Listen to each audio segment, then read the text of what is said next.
안녕하세요. 저는 30대에 이혼을 하게 되어 지금은 자유로운 삶을 즐기고 있는 애청자입니다. 평소 사연을 들으며 아픔에 공감을 하기도 하고 때론 함께 욕도 하며 시간을 보내곤 하는데요. 그런 사연 열차에 제 사연이 소개된다고 생각하니 괜스레 마음이 다 떨려오네요. 저는 저를 하자 있는 인간으로 몰아가는 시모도 시모였지만 남편이 결정적인 이유가 되어 이혼까지 하게 되었는데요. 제가 어떻게 남편의 외도를 알게 되었고 어떻게 복수를 하고 이혼을 하게 되었는지 한번 들어보실래요? 남편과 저는 고등학교 동창이었는데 학교에 다닐 땐 그저 친구로 지내다 시간이 지나며 자연스럽게 연인 사이가 되어 결혼까지 하게 된 부부였죠. 그렇게 결혼을 하게 된 지 3년, 마음만 먹으면 금방이라도 임신이 가능할 거라 생각했는데 그게 생각처럼 쉬운 일은 아니었어요. 3년 동안 임신 소식은 전혀 없었고 결혼 전 더 늦어지기 전에 임신을 하고자 잘 다니던 회사까지 그만두고 몸 관리를 하며 임신을 하려 노력했죠. 남편 역시 저와 함께 병원을 다니며 임신을 위해 노력하고 있었고 그렇게 저흰 큰 소리 나는 일 없이 지내고 있었어요. 하지만 부부 사이만 좋다고 해서 스트레스가 없는 건 아니었어요. 임신이라는 게 몸도 몸이지만 심적으로 편안해야 잘 될 텐데 시모와 시누이는 임신을 방해라도 하려는 사람처럼 저를 괴롭히기 일쑤였어요. 엄마, 우리 집엔 임신 못해서 올케처럼 고생한 사람은 없지 않아? 내가 알기로는 그런 사람이 없는데 올케는 뭐 때문에 임신이 그렇게까지 안 되는 거지? 그러게나 말이야. 우리 집엔 그런 유전자 자체가 없는데 너희가 아기가 안 생기는 거 보니 아무래도 네가 무슨 문제가 있는 것 같구나. 우리 아들은 절대 문제가 있을 리가 없으니 말이야.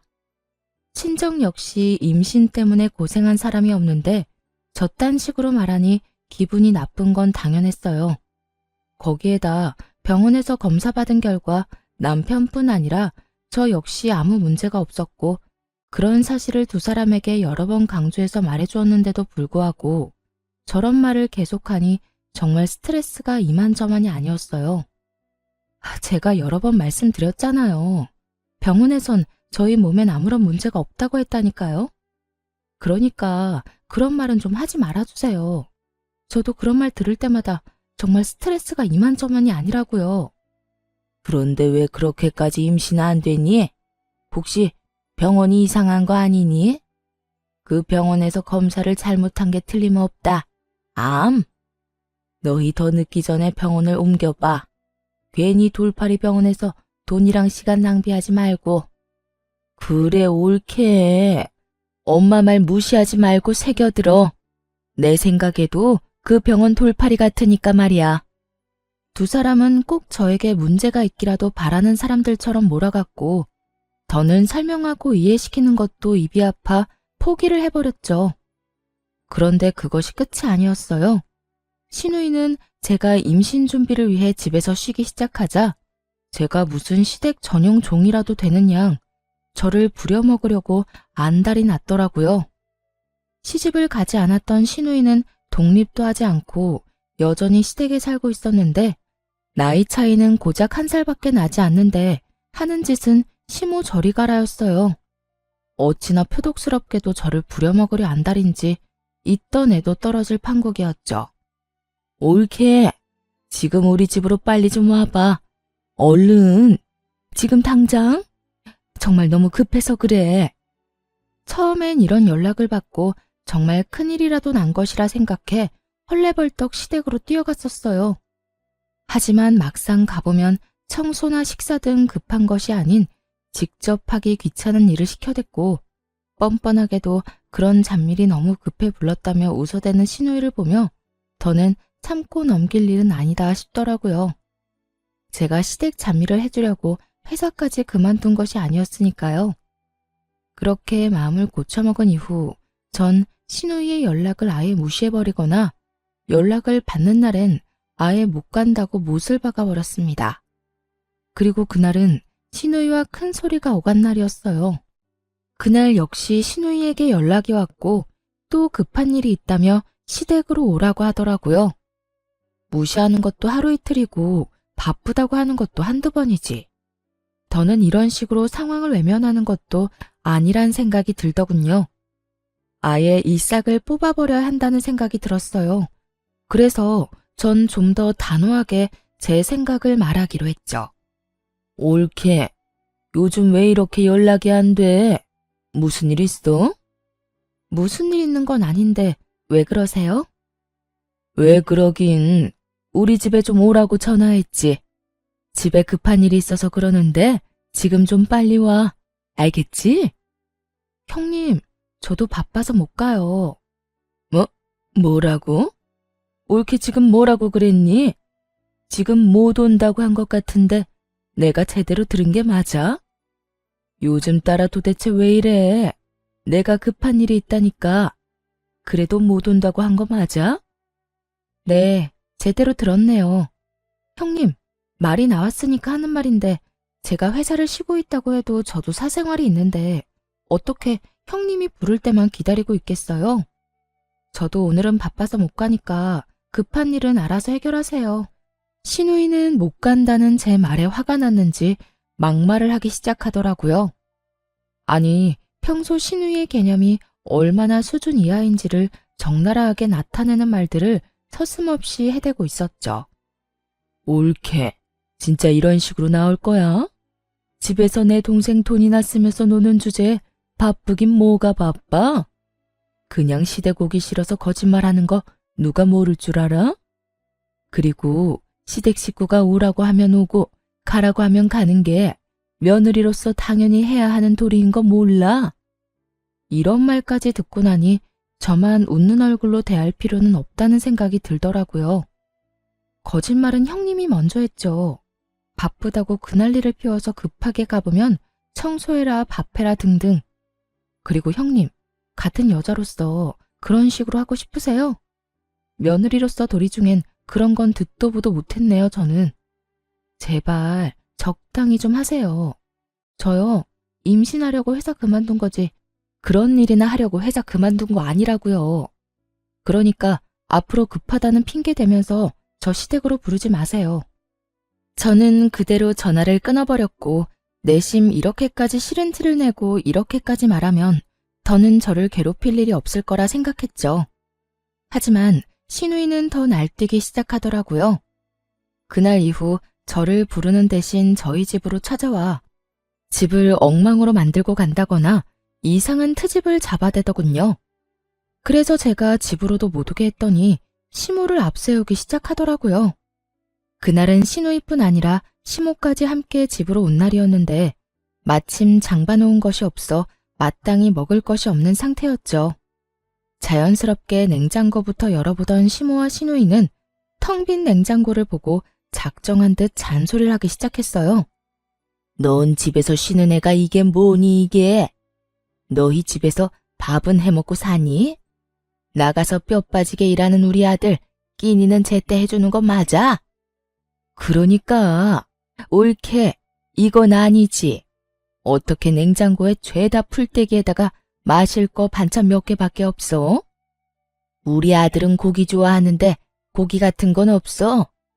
고기는 떨어지는 일 없이 늘 넉넉히 사다 놓거라. 우리 아들이 먹고 싶으면 언제든 먹을 수 있게 말이야. 시모와 신우이는 사이좋게 말을 주고받으며 저에게 잔소리를 해대고 있었고 저는 입을 떼서 무얼 하나 싶은 마음에 아무 말도 하지 않고 있었어요. 제가 무얼 한다고 한들 제 말을 들을 사람들도 아니고 괜히 잘못 대답을 했다가 그렇지 않아도 긴 잔소리가 더욱 길어질 거라 확신했기 때문이죠. 그렇게 한참을 시모와 장단 맞춰 잔소리를 하던 신우이는 배가 고프다며 휴대전화를 뒤적인다 싶더니 배달을 시키더라고요. 아유, 옳게 내에 와서 밥이나 먹을까 했는데 이게 뭐야? 엄마는 배 안 고파? 난 지금 배가 너무 고프단 말이야. 안 되겠다. 간단하게 요기나 하게 참치회나 시켜서 먹어야 하겠어. 언제부터 참치회가 간단한 요깃거리 음식이 되었는지는 몰라도 신우이는 참치회를 시킨다고 하며 음식을 주문했고 얼마 지나지 않자 음식이 도착했어요.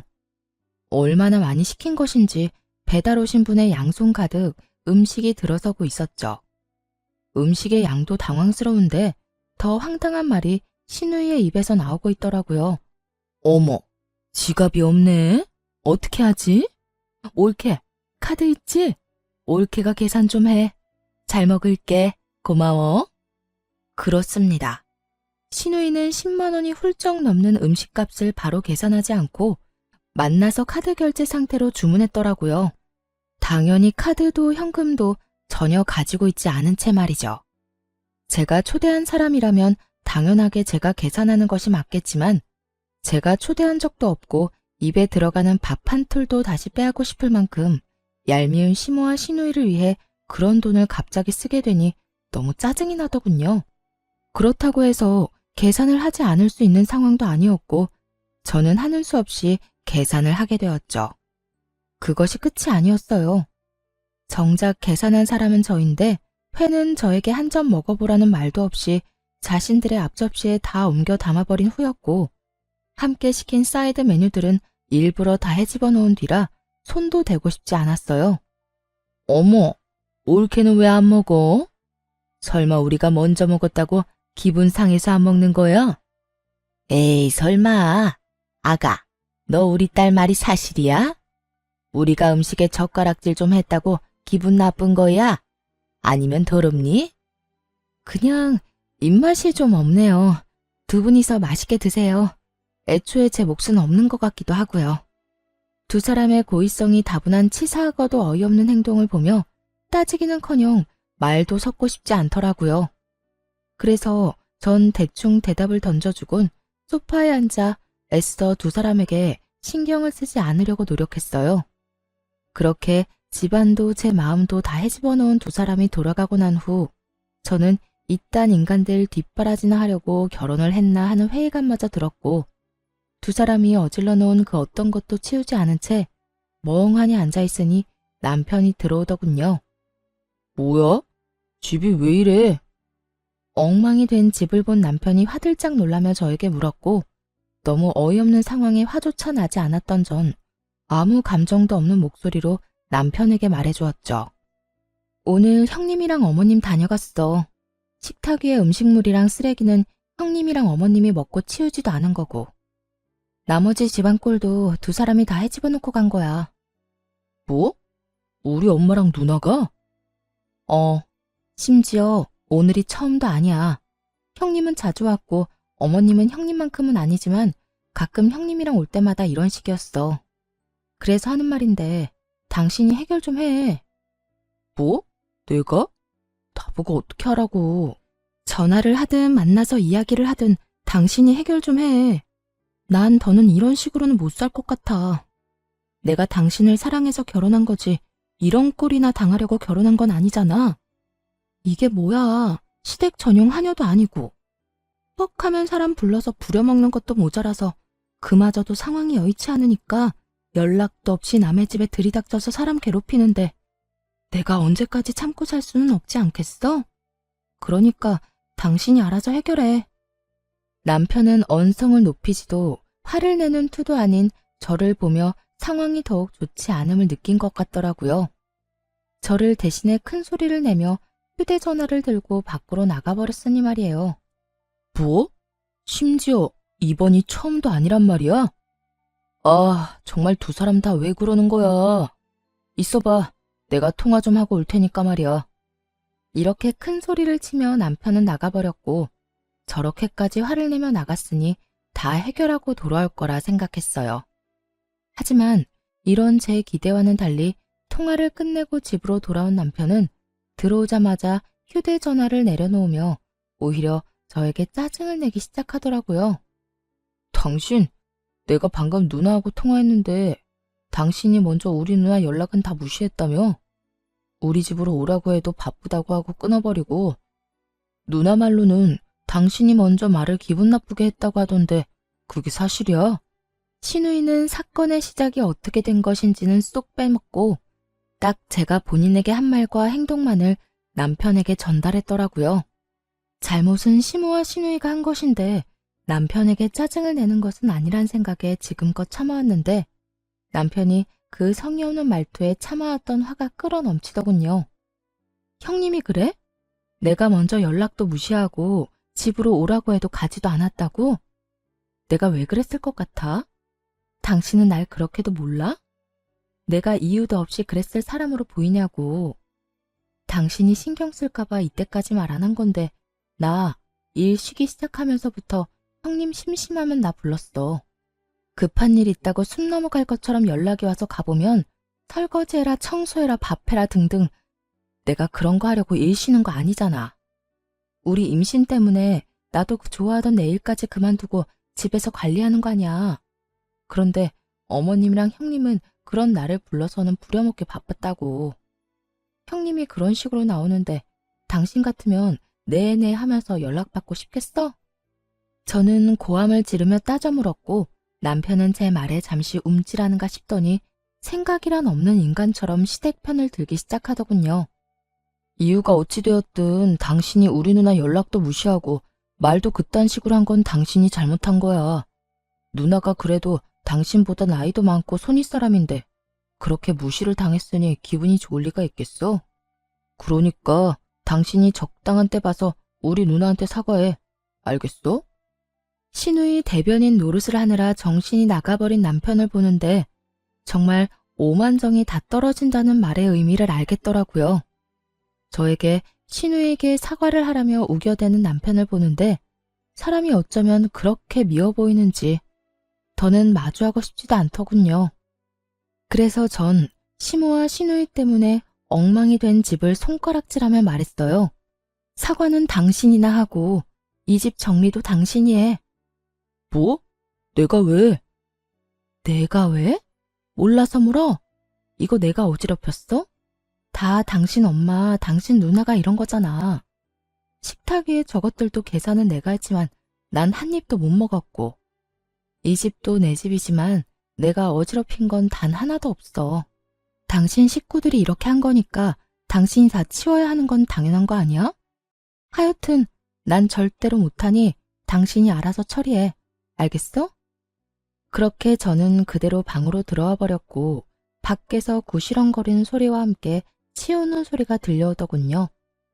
그날 남편은 본인이 치운 거실에서 잠을 잤고 그렇게 저희의 사이는 점점 멀어지고 있었어요.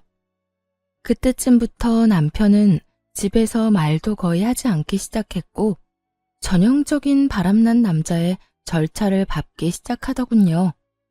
그런 남편의 모습을 보며 저는 수상하다고 생각했고 그런 생각이 짙어지던 찰나 고등학교 동창인 여자친구에게 전화가 오더라고요. 이 친구 역시 저와 똑같이 같은 고등학교 남자친구와 결혼을 한 친구였는데 할 말이 있다며 망설이는 것이 보통 일은 아니겠구나 싶더군요. 한참을 망설이던 친구의 입에서 나온 이야기는 제 예상을 훨씬 뛰어넘는 이야기였어요. 며칠 전에 남자애들끼리 동창회 한 건 알고 있어? 우리 남편도 다녀왔는데 글쎄 그 자리에 네 남편이 여자친구라면서 어떤 여자를 데리고 왔다더라? 그 인간 진짜 미친 거 아니니?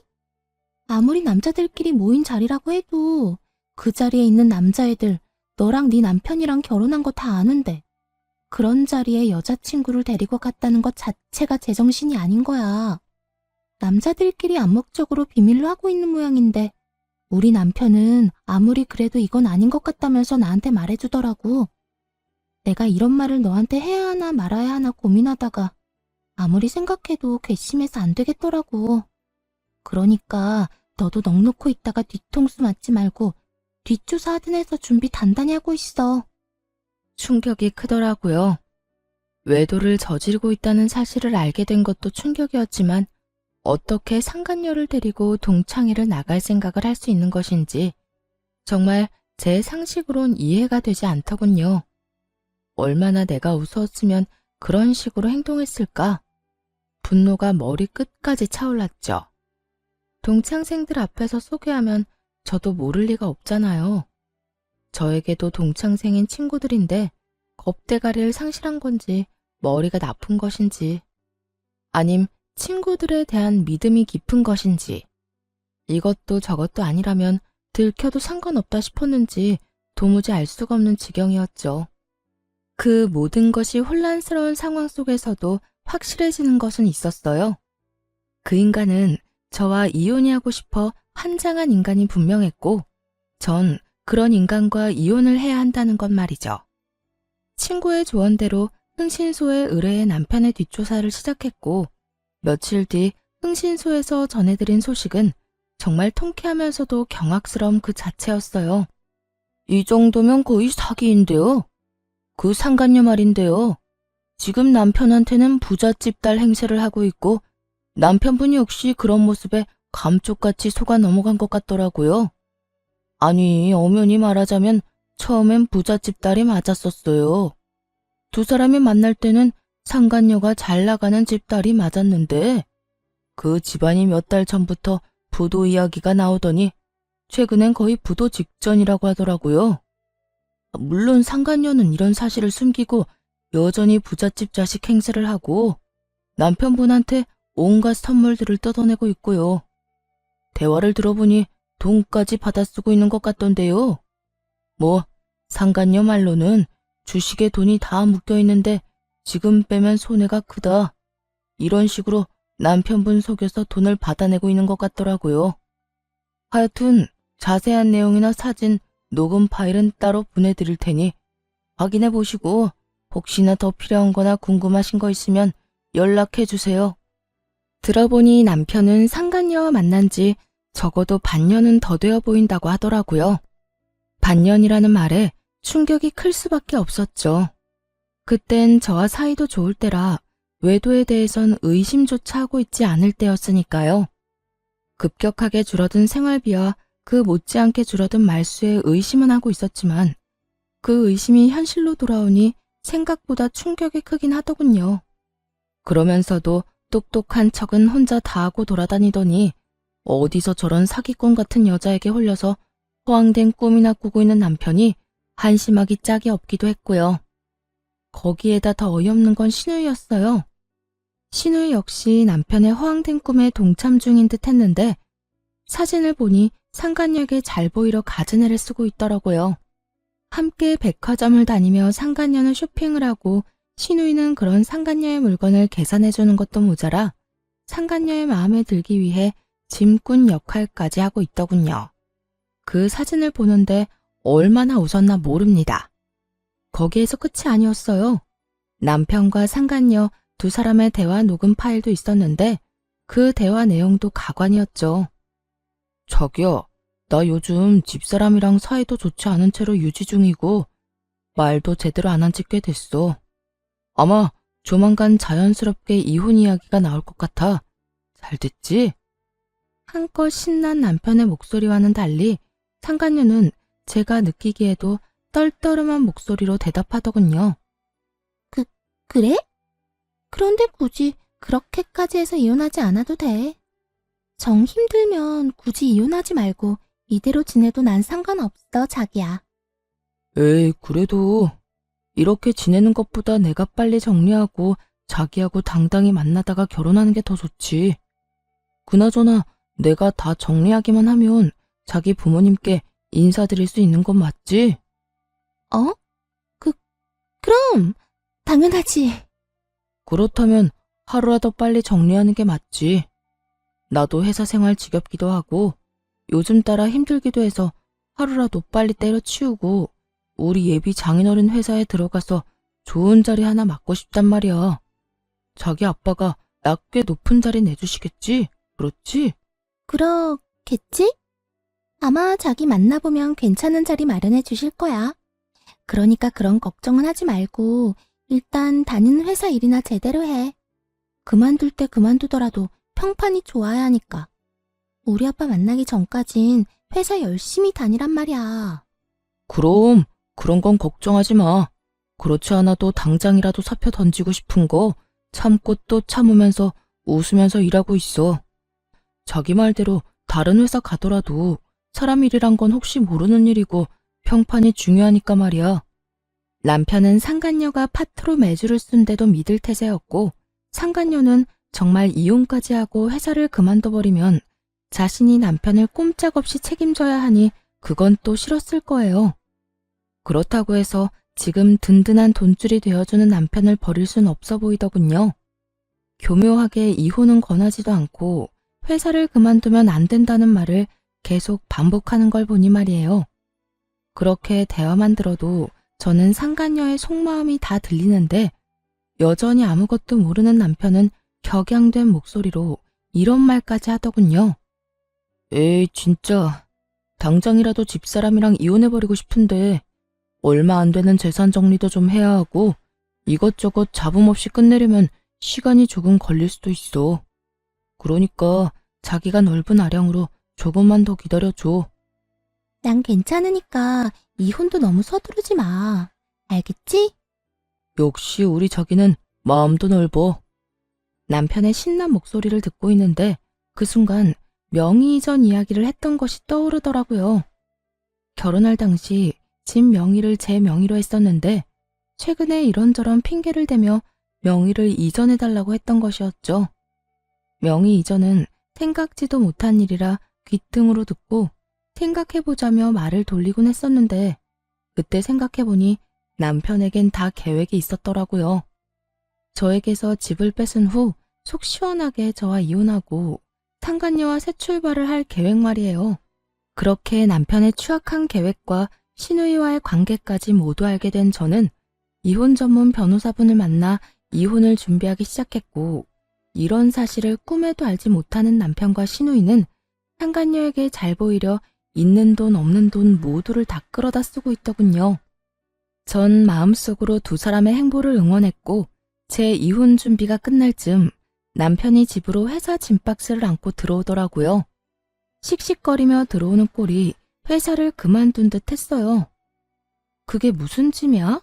혹시 회사 그만뒀어? 남편은 박스를 바닥에 던지듯 내려놓으며 과하게 성질을 내더군요. 보면 몰라? 아, 진짜 짜증이 나 죽겠어. 박 과장은 자기가 내 월급을 준다고 착각이나 하는가 봐. 나만 보면 시비에다가 나만 보면 못 잡아먹어서 안달이라니까. 그래서 상사랑 한바탕하고 그만뒀다. 이 말인 거네. 그래. 아, 차라리 잘 됐어. 이까짓 회사 그만두고 싶었는데 이참에 나도 좀 쉬면서 새 출발하지 뭐. 남편은 상간녀라는 믿을 구석이 있었던 터라 직장 상사와 트러블이 일어나기 무섭게 회사에 사표를 던져버렸고 그런 남편의 모습을 보며 오늘이 그날이구나 싶더라고요. 자고로 집도 절도 없을 때 버려야 더 큰 복수가 되지 않을까 싶었으니까요. 전 여전히 씩씩거리는 남편을 뒤로 한 채 방으로 들어가 남편의 짐을 싸 거실로 나왔어요. 제가 큰 캐리어를 건네자 소파에 앉아 넥타이를 풀던 남편이 화를 내며 말하더라고요. 이게 뭐야? 나 나가라고? 응, 나가. 당신 진짜 너무한 거 아니야?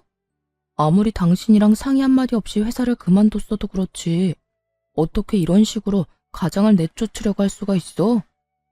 그렇게 상간녀에겐 이혼 노래를 부르더니 막상 저에게 쫓겨나는 건 자존심이 상하는 일이었던 건지 화를 막 내더라고요.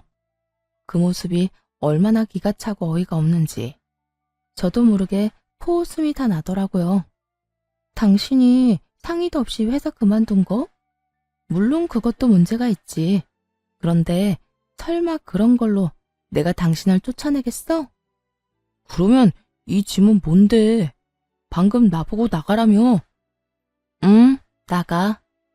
내가 지금 나가라는 건 당신이 단지 회사를 그만둬서 그런 게 아니라 당신이 바람을 피우고 있기 때문이야. 당신이 바람을 피우고 있는데 회사 그만둔 게 무슨 문제가 되겠어? 여보, 내가 바람이라니 무언가 오해를 하나 본데 나 그런 짓 절대 못하는 거 알잖아.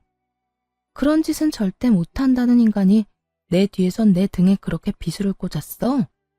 내가 정말 몰라서 이때까지 참은 줄 알아? 저는 고함을 질러버렸고 남편의 얼굴은 사색이 되어가더라고요. 제가 모든 사실을 안다는 건 계획에는 전혀 없던 일이라 어떻게 해서든 이 난관을 헤쳐나가 보려 갖은 애를 쓰더군요. 무슨 말을 하는 거야 도대체. 어디서 무슨 말을 들었는지는 몰라도 다 오해야. 당신은 나를 그렇게도 몰라? 나 당신뿐인 거 누구보다 당신이 더 잘 알잖아.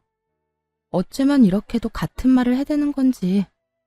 남편 역시 세상에서 여자는 저뿐이라는 듯 간절한 눈빛으로 거짓말을 해대고 있었고, 전 그런 남편에게 콧방귀를 뀌어주며 제가 듣고 본 사실들을 읊어주기 시작했어요. 당신을 잘 알긴 알지. 당신 남자들만 모이는 동창회 상간녀까지 모시고 갔더라. 남자들 우정도 참 별거 없지? 이렇게 금방 내 귀에 들어오는 거 보면 말이야. 그것뿐이야? 당신 누나도 그 여자랑 짝짝꿍이 맞던데? 백두기도 아니고 이 백화점 저 백화점 다니면서 돈을 물 쓰듯이 쓰던데? 당신이 그걸 어떻게... 누가 다 말한 거야? 당신 혹시 내 뒷조사했어? 뒷조사를 했든 앞조사를 했든 지금 어떻게 한지가 중요해? 내가 모든 사실을 다 알았다니까. 당신이 지금 부잣집 여자랑 적어도 6개월 전부터 만나왔단 거. 그 부잣집 여자한테 눈이 멀어서 나하고 어떻게 하면 이혼을 잘할 수 있을까 머리 굴리고 있는 거. 심지어 바람까지 피운 주제에 꼴랑 하나 있는 이 집도 나한테서 뺏어가려고 명의까지 가져가려고 했던 것까지 말이야. 참 대단하다 대단해. 그래도 우리가 연애부터 시작해서 결혼 생활까지 몇 년인데 나한테 이 집 넘겨주는 게 그렇게 아까웠니? 하물며 이 집 살 때 내 돈이 더 많이 들어갔는데. 남편은 제 말에 더는 할 말이 없는지 제 눈치를 살피다 깊은 한숨을 길게 내쉬더라고요. 그리곤 이내 지금까지 보였던 눈빛과는 전혀 다른 눈초리로 절 보며 이렇게 말하더군요. 그래, 아까웠다 아까웠어. 당신 돈이 얼마나 많이 들어갔든 어쨌든 내 돈도 들어갔고 집값도 그만큼 올랐는데 안 아깝겠어? 그래서 어떻게 해서든 명의 내 명의로 옮겨오고 자연스럽게 이혼하려고 했었다. 그게 그렇게 잘못한 일이야? 사람이라면 전부 자기 이득부터 따지기 마련이야. 나도 자연의 이치에 따라 내 이득 좀 따지겠다는데 그게 왜? 남편은 무엇이 잘못된 것인지 전혀 알지 못하는 눈치였어요. 애초에 저와 남편의 사이에서 제일 큰 문제는 남편이 저를 배신하고 다른 여자를 만났다는 것인데, 그것에 대한 언급은 단 한마디도 없이 오로지 집 이야기, 이득 이야기만 한 걸 보니 말이에요. 당신 머릿속엔 지금 돈밖에 없어? 오로지 이득, 돈, 재산 이런 거밖에 없냐고. 당신 이득 따지는 거 가지고 내가 이래? 지금 우리 사이의 문제는 당신이 나하고 검은 머리가 팥뿌리가 될 때까지 잘 살아보자던 약속을 어기고 다른 여자한테 홀려서 나를 버리겠다는 계획을 세운 게 문제라는 거야. 당신이 날 배신했다는 게 문제라고. 검은 머리 팥뿌리가 될 때까지 잘 살아보자. 요즘 세상에 그걸 지키고 사는 부부가 몇이나 된다고 이래? 다들 밖에서 마음 맞는 이성 친구 한두 명씩은 두고 스트레스도 풀고 그러고 산다고. 그걸 보고 버렸다, 배신이다, 그러면 안 되지. 다 순리대로 지내다 보니 어쩔 수 없이 일어난 일들이라고. 뭐? 순리? 언제부터 불륜이 당연한 흐름이 되었니? 네가 사는 세상이 어떤 세상인지는 모르겠지만 내가 사는 세상엔 불륜은 당연한 게 아니거든? 당신 어쩌다 인간이 이렇게까지 변했어? 어쩌다 인간이 이렇게까지 파렴치한이 됐냐 말이야. 지금 그런 게 중요해? 다 됐고 당신도 나한테 더는 미련 없지? 나도 당신한테 감정 사라진 지 오래야. 이 빌어먹을 집 때문에 당신이랑 계속 살았던 거지 당신한테 마음이 있어서 같이 살았던 게 아니라고. 차라리 잘 됐지 뭐. 이딴 집 당신이나 가지고 일도 이렇게 다 틀어진 김에 이혼이나 빨리 하자. 당신이랑 이혼하고 그 여자랑 결혼만 빨리 하면 이까지 집값이야 껌값인데 뭐. 상간녀의 집이 쫄딱 망한 것은 꿈에도 모르는 남편은 기고만장한 얼굴로 저에게 집이나 먹고 떨어지라며 집을 나가버리더군요.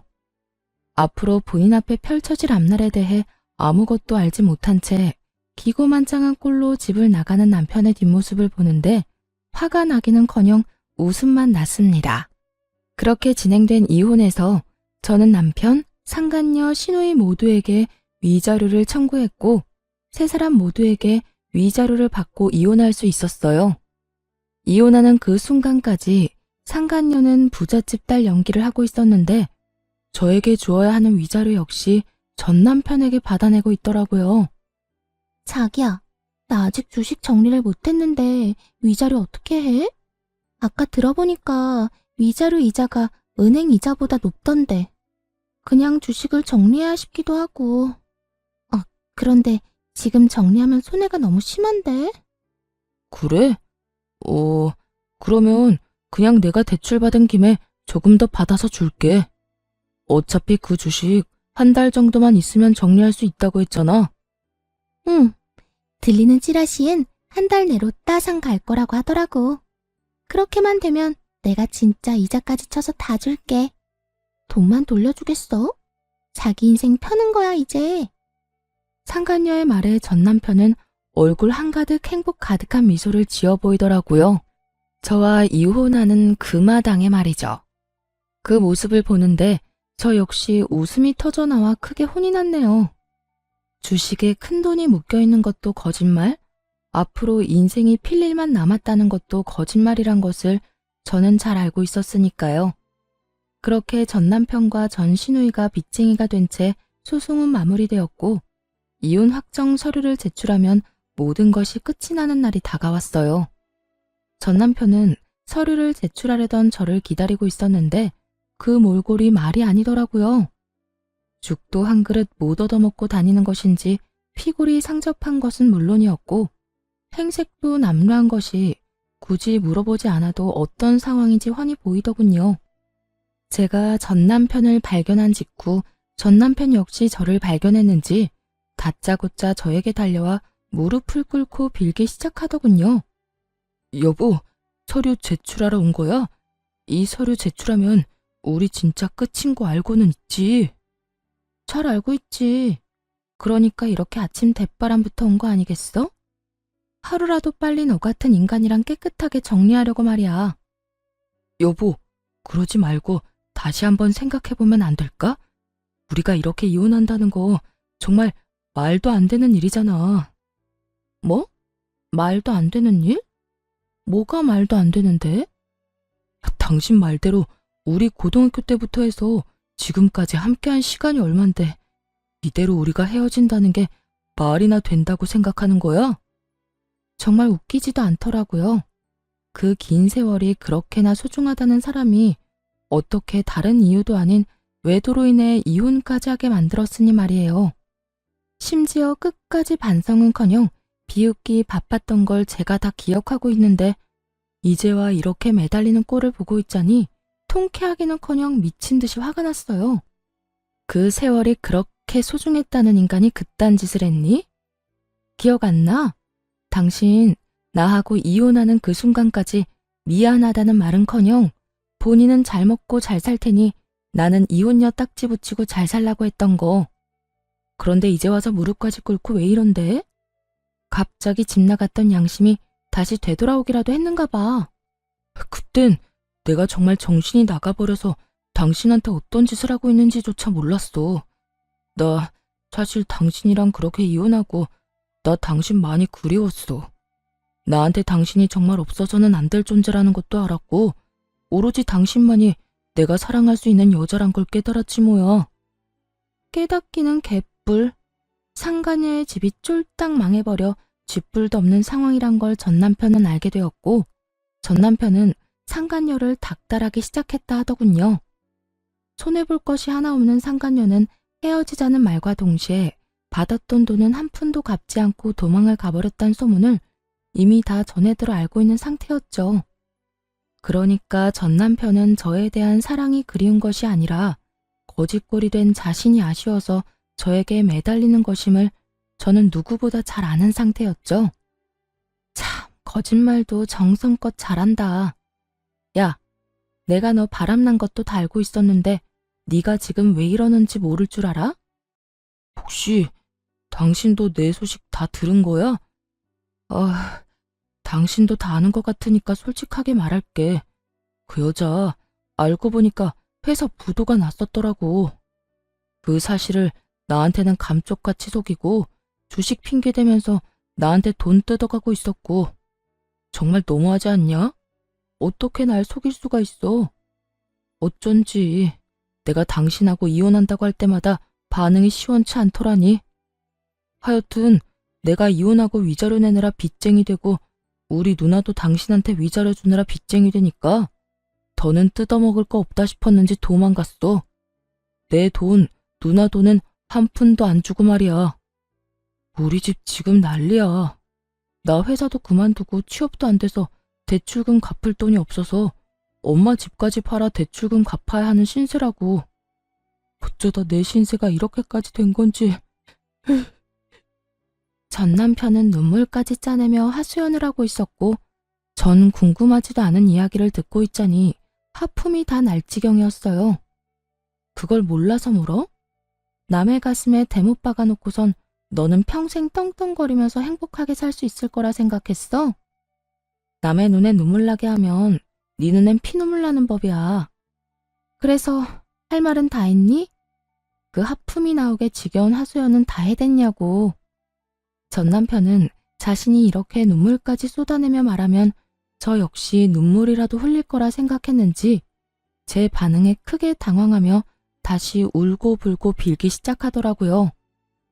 여보, 그렇게 냉정하게 굴지 말고 예정을 생각해서라도 나 다시 받아주면 안 될까? 예정? 너한테는 그런 게 남아있는지 몰라도 난 그런 감정 따위 남은 게 없거든? 그리고 정이 남아있다고 한들 내가 미쳤어? 너부터 시작해서 줄줄이 빚쟁이인 네 집안일이랑 다시 엮이게. 넌 내가 진짜 만만하구나. 만만한 게 아니라 당신이 날 금전적으로 조금만 도와주면 이까짓 어려움은 금방 이겨낼 자신이 있어서 그래. 당신 지금 여유 자금 꽤 있을 거 아니야. 나하고 그 여자 우리 누나한테 받은 위자료. 설마 다 쓴 건 아니지. 그 돈을 벌써 다 썼을 리는 없잖아. 그렇지? 이때껏 꼴꼴 감춰두었던 전 남편의 추악한 속내가 드러나고 울고불고하며 제 바짓가랑이를 붙잡고 있는 전 남편의 손을 뿌리쳐버렸어요. 이거 나 소름 끼치니까. 야, 너 진짜 큰 착각하는가 본데 그 돈 너한테 쓸 생각 전혀 없어. 그러니까 남의 돈에 군침 그만 흘려.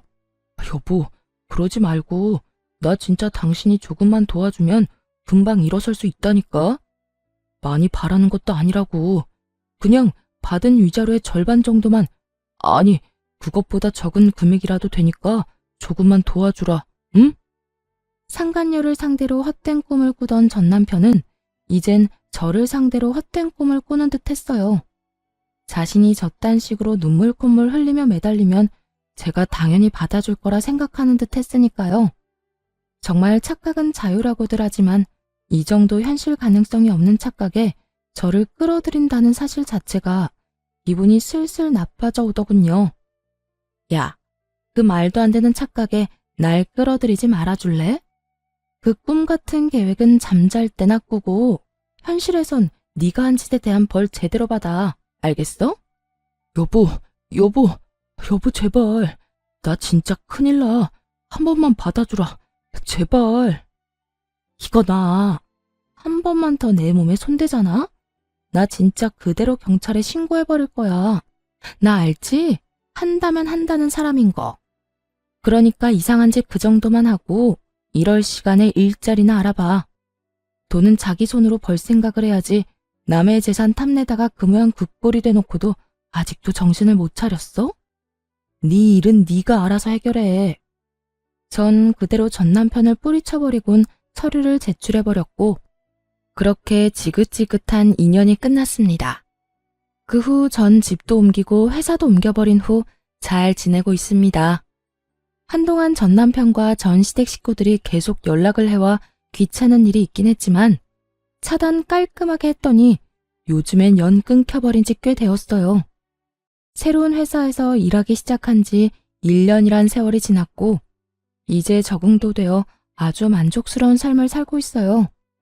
아직 마음의 준비가 되지 않아 누군가를 만난 적은 없지만 제 마음이 누군가를 받아들일 준비가 되고 좋은 사람만 나타난다면 언제든 연애할 생각은 있습니다. 이혼을 하며 전 남편과 전 시댁에 많은 실망을 한 것은 맞지만 모든 사람이 전 남편과 같은 사람은 아닐 테니까요. 거기에다 한 번 결혼에 실패했다는 이유로 혼자 평생 외롭게 살 생각은 없기에 열린 마음으로 살아보려고 합니다. 이혼을 할 당시만 해도 이렇게 만족스럽고 행복한 삶이 저를 기다리고 있을 거라는 생각은 하지 못했어요. 이혼이 흠이 아닌 시대가 왔다고들 하지만 막상 제가 이혼할 처지에 놓이게 되니 그런 말들이 쉽게 와닿지도 않았고 위로도 되지 않더라고요. 그때 전 그저 남편이 외도를 저질러 이혼하게 된 불쌍한 이혼녀라는 생각밖에 들지 않았으니까요. 하지만 독하게 마음을 먹고 이혼을 하고 나니 저에겐 새로운 인생이 저를 기다리고 있더라고요.